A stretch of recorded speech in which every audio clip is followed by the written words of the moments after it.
منظور تھا پردہ تیرا۔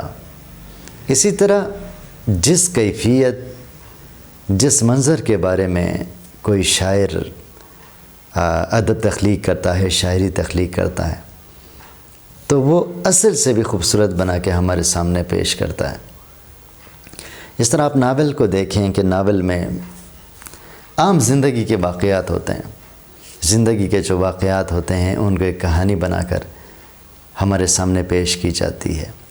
جیسے عام زندگی میں اگر محبت ضرور ہوتی ہے، عام زندگی میں نفرت ضرور ہو سکتی ہے، حسد ضرور ہو سکتا ہے، اسی طرح بہت سے واقعات ہمارے سامنے جو ہے آتے رہتے ہیں، اور ان کو جو ہے جب ایک ناول نگار ان کو کہانی کی صورت میں ہمارے سامنے پیش کرے تو وہ کافی متاثر کن ہو جاتا ہے۔ اور عام زندگی میں جب ہم ان کا مشاہدہ کرتے ہیں، ان کو دیکھتے ہیں، تو وہ ہمیں اتنا متاثر کن دکھائی نہیں دیتے، لیکن جب ان کو ادب کا حصہ بنا دیا جائے، ان کو کہانی کی شکل دی جائے اور اس میں ادب کی چاشنی جب شامل ہو جائے، تو وہی عام واقعات جو ہماری زندگی میں رونما ہوتے ہیں وہ ہمیں بڑے پیارے لگنے لگتے ہیں ادب کی صورت میں۔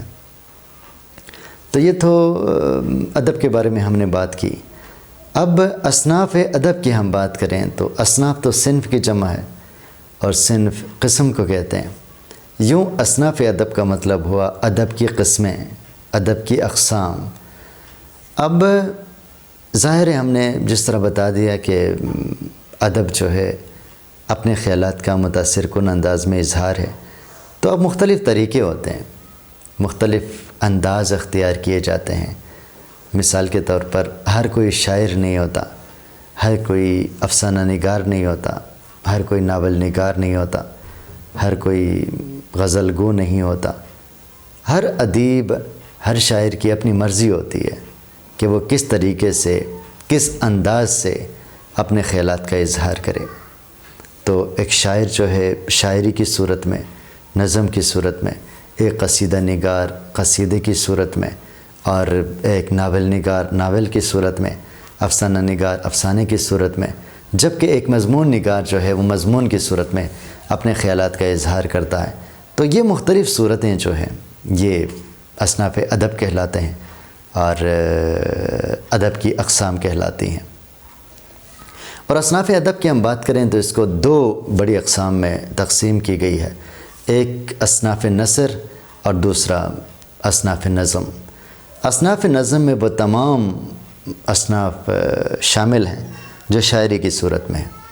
مثال کے طور پر نعت ہے، مثال کے طور پر حمد ہے، مثال کے طور پر منقبت ہے، اور مثال کے طور پر مناجات ہے، قصیدہ ہے، غزل ہے۔ تو یہ تمام جو شاعری کی صورتیں ہیں ان کو ہم اصناف شاعری کی کیٹیگری میں رکھتے ہیں، اصناف شاعری یا اصناف نظم کے درجے میں رکھتے ہیں۔ اور دوسرا جو ہے اصناف نثر ہے۔ نثر آپ جانتے ہیں کہ عام پیراگراف، عام عبارت کو کہا جاتا ہے۔ اس میں ان تمام چیزوں کو، ان اصناف کے ان تمام جو ہے قسموں کو رکھا جاتا ہے، ادب کی تمام ان قسموں کو جو عبارت کی شکل میں ہوں۔ ظاہر ہے ناول عام پیراگراف کی شکل میں، عبارت کی شکل میں، نثر کی شکل میں ہے، افسانہ ہے عام نثر کی شکل میں، ڈرامہ ہے اور خاکہ ہے اور آپ بیتی ہے، سوانح عمری ہے، مضمون ہے، انشائیہ ہے، مقالہ ہے۔ یہ تمام جو ہے اصناف نثر میں شمار ہوتے ہیں۔ اب یہ بھی یاد رکھیں کہ اصناف نثر کو بھی دو اقسام میں مزید تقسیم کی گئی ہے، ایک افسانوی نثر اور دوسری جو ہے غیر افسانوی نثر۔ افسانوی نثر میں وہ اصناف شامل ہیں جو کہانی کی شکل میں ہیں، جیسے ناولٹ، داستان، افسانہ، ڈرامہ، افسانچہ۔ یہ چیزیں جو ہے جو کہانی کی صورت میں، کہانی کی شکل میں ہیں، ان تمام اصناف کو افسانوی نثر کہا جاتا ہے۔ اور اس کے علاوہ جو عام مضمون کی شکل میں ہیں، جو کہانی کی شکل میں نہیں ہے، ان کو ہم غیر افسانوی نثر کہتے ہیں۔ جیسے اس میں مضمون ہے، جیسے مقالہ ہے، جیسے انشائیہ ہے، جیسے سوانح عمری ہے، جیسے آپ بیتی ہے۔ اور یہ تمام چیزیں جو ہے ان کو ہم غیر افسانوی ادب ہم کہتے ہیں۔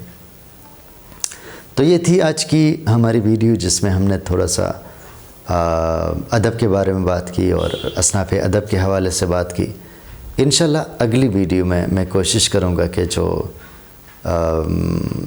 اصناف ادب کی جو اقسام ہیں، نثری اقسام اور اصناف نظم اور اصناف نثر، ان دونوں کا میں مختصر سا تعارف آپ کی سماعتوں کی نظر کروں۔ تو بہت شکریہ، اللہ حافظ۔